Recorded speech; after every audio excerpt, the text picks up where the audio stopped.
Kendaraan kecil ini bukan yang biasa-biasa saja. Yang tidak mengkonsumsi gas dan tidak mengkonsumsi listrik. Tetapi berjalan dengan kaki. Mengerem dengan tumit kaki. Hanya perlu menuangkan bensin di kaki, itu sudah cukup untuk berlari sepanjang hari. Makin banyak orang di kendaraan ini, makin cepatnya bergerak. Kendaraan ini bagus dalam segala hal, tapi sedikit lelah untuk kaki. Jam kerjanya setiap hari tergantung pada cuaca. Saat ada sinar matahari, jam alarm akan mengumpulkan sinar cahaya.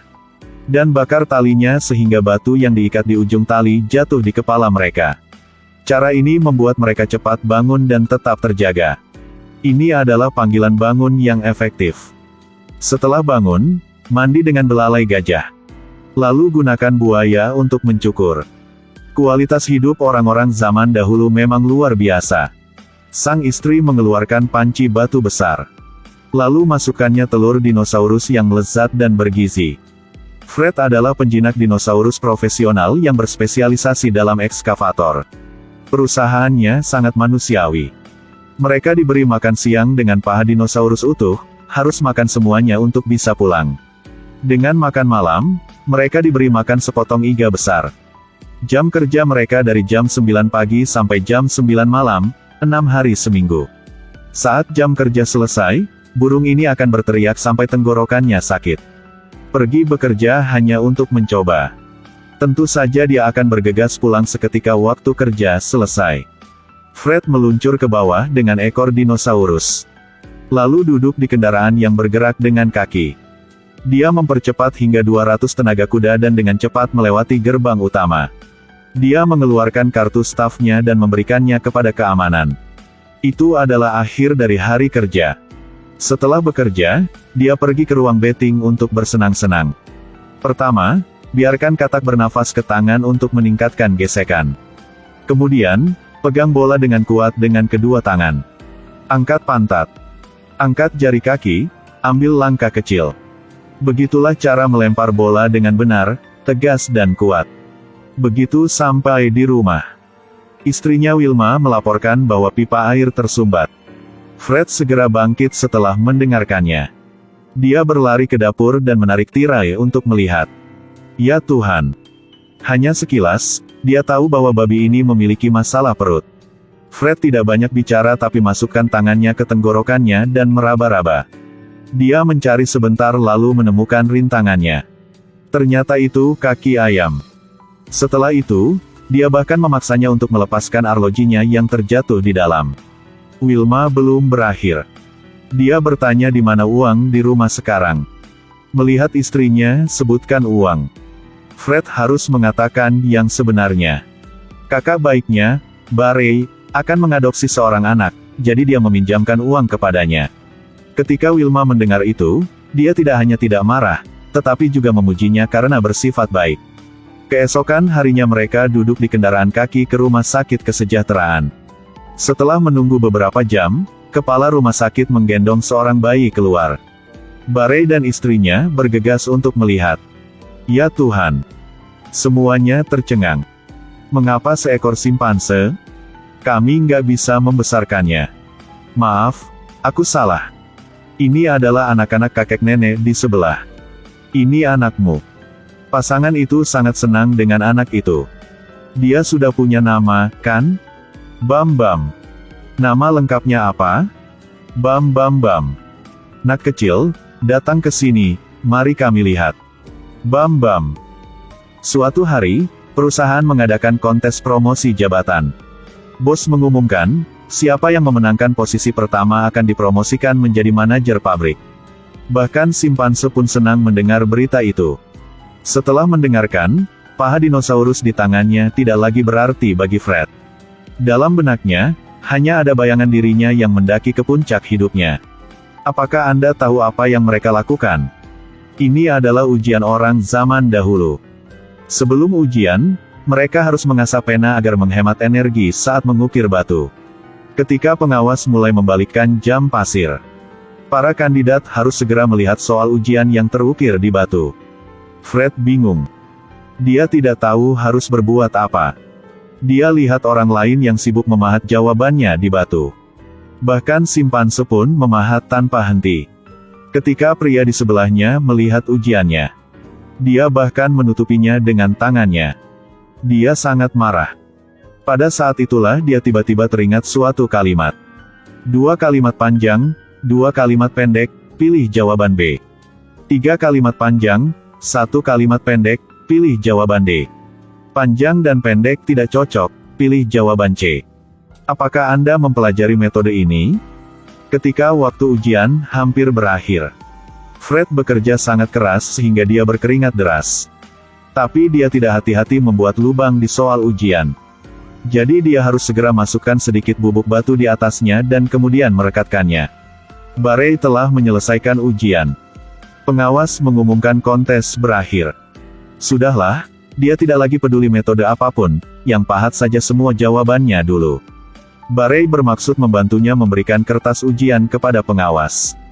Tetapi ketika dia melihat bahwa Fred menulis lebih banyak kata daripadanya, jadi dia menukar ujiannya dengan Fred dan mengembalikannya kepada pengawas. Segera hasilnya tersedia. Fred tahu dia tidak punya kesempatan untuk menang, jadi dia hendak pergi dulu. Tapi plot twistnya cepat datang. Dia naik ke posisi manajer umum dengan peringkat pertama. Dia sangat senang seolah-olah Newton dapat hidup kembali. Senjata kecil telah diubah menjadi meriam besar. Fred memakai pakaian bergaris dan dasi. Sang bos baru menunjukkan kekuatannya. Pertama, dia memecat Barry yang peringkat terakhir. Dia bilang dia orang kelas atas sekarang. Mobil tuanya agak membuatnya lelah kaki, jadi dia harus menggantinya dengan Ferrari tua ini. Setiap kali dia menarik uang, dia menarik sepenuh tas. Siapapun yang melihatnya pasti terkejut. Rumahnya juga secara bertahap dibangun menjadi tinggi. Dia adalah manajer umum. Oleh karena itu, semua peralatan rumah tangga di rumah diganti dengan yang baru. Bahkan belalai gajah yang digunakan untuk mandi juga didekorasi ulang. Mesin pemotong rumput harus sepenuhnya otomatis.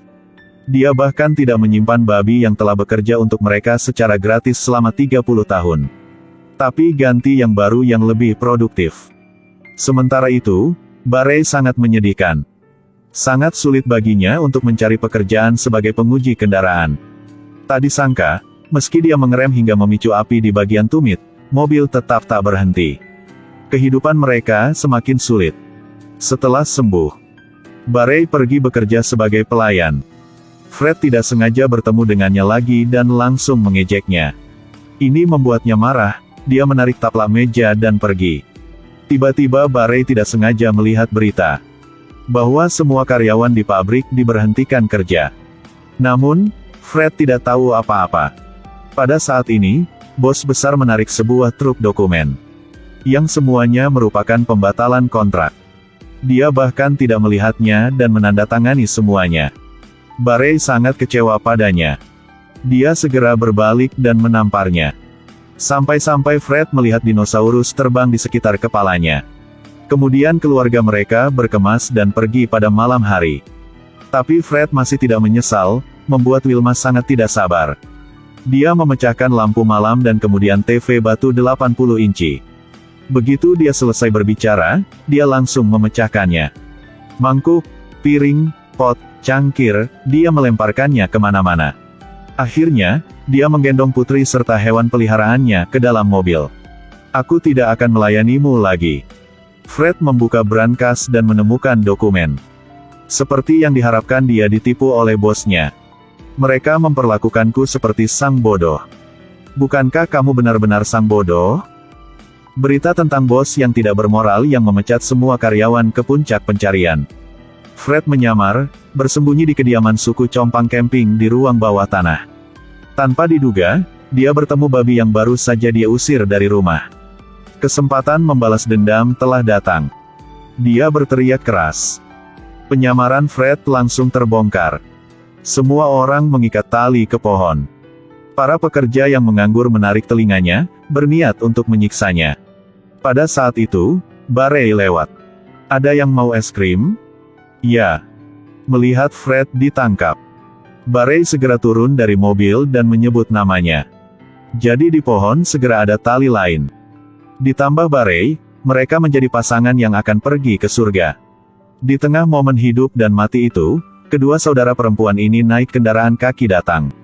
Namun, karena tidak mengerem tepat waktu, mobil itu telah menjatuhkan pohon. Wilma meletakkan burung rekaman di tebing. Burung ini menceritakan rekaman itu dengan sempurna. Sekarang semuanya tahu bahwa mereka salah menyalahkan Fred sehingga mereka membiarkan keduanya pergi. Begitu sampai di rumah, mereka melihat kekacauan di dalam seolah-olah ada pencuri di dalamnya. Karena kebiasaan, Fred berjalan melewati ibu mertuanya dan lepaskan hewan peliharaan dinosaurusnya terlebih dahulu. Lalu berjalan melewatinya lagi dan menemukan gambar yang ditinggalkan bosnya. Bahwa jika dia ingin menyelamatkan kedua anaknya, dia harus menukar burung rekaman itu.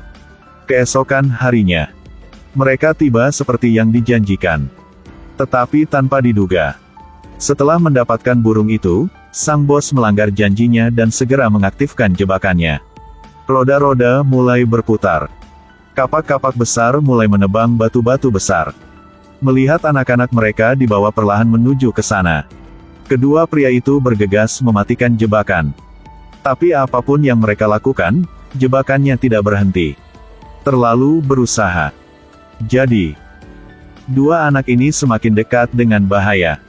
Barey terletak tepat di ketapel. Namun mereka tidak bisa mengendalikan kekuatannya. Sehingga dia harus menggerogoti batu yang berlawanan. Kemudian dia mengerem dengan wajahnya. Akhirnya dia sampai ke tempat anak-anaknya. Tepat ketika dia hendak arogan sejenak. Aduh. Pada saat yang sama, sang bos mengambil burung melarikan diri, tetapi digigit olehnya. Sehingga burung itu terbang di depan dan sang bos mengejar di belakang. Mengapa rasanya sulit terbang bahkan jika ditambah lebih banyak sayap? Untungnya, Fred akhirnya memperbaiki semua parameter katapel. Baru inilah dia berhasil hancurkan jebakan, selamatkan anak-anaknya dan Barey. Karena katapel rusak, sejumlah besar tanah dan batu tumpah, yang jatuh pada sang bos yang tidak sempat lari. Dengan demikian, sebuah patung lahir. Kepala perusahaan sangat puas dengan kreasi ini. Dia sangat senang sehingga dia mempromosikan Fred menjadi CEO. Dia sangat senang sehingga dia lupa tentang hukum Newton. Tapi dia tenang lagi dan menolak niat baiknya. Dia bilang dia tidak lagi tertarik pada uang. Sekarang, dia hanya ingin menjalani kehidupan yang indah bersama istri dan anak-anaknya serta istri dan anak saudara-saudaranya. Aduh bukan, hanya dengan saudara-saudara yang baiknya. Ini adalah film adaptasi dari film animasi dengan judul yang sama. Film lucu yang membuat penonton tertawa tanpa henti.